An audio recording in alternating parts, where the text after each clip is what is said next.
Hi yo-yo viewers, subscribe చేసేటప్పుడు అక్కడ ఉండే గంట సింబల్ ను ప్రెస్ చేయడం మర్చిపోవద్దు.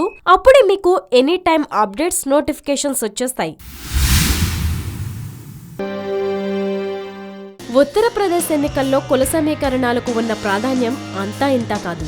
దీని ద్వారా విజయ సూత్రాన్ని అందిపుచ్చుకోవడంలో మిగిలిన పార్టీల కంటే బీజేపీ ముందుంది. దాదాపు ఎగ్జిట్ పోల్స్ అంచనాలన్నీ యూపీలో బీజేపీకే ఎక్కువ స్థానాలు లభిస్తాయని చెబుతున్నాయి.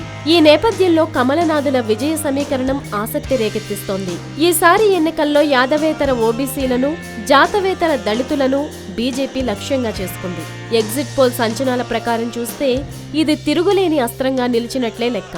ఓబీసీలు, ఎస్సీలో ఆధిపత్యం ఉన్న కులాలను మినహాయించి ఇతర చిన్నా చితకా వర్గాలపై బీజేపీ వ్యూహాత్మకంగా దృష్టి సారించింది. ముఖ్యంగా ఓబీసీల్లో యాదవేతర కులాలైన కుర్మీలు, కోయిరీలు, లోద్లు, కుంహార్లు, కహార్లు ఇలాంటి వర్గాల మద్దతును బీజేపీ కూడగట్టింది. ఈ వర్గాల వారిని ఏరుకోరి టిక్కెట్లు ఇచ్చింది. లోక్సభ ఎన్నికల తర్వాత ఈ వ్యూహ రూపకల్పనపై బీజేపీ దృష్టి పెట్టింది. దాదాపు 40% టిక్కెట్లను యాదవేతర ఓబీసీలకే ఇచ్చింది.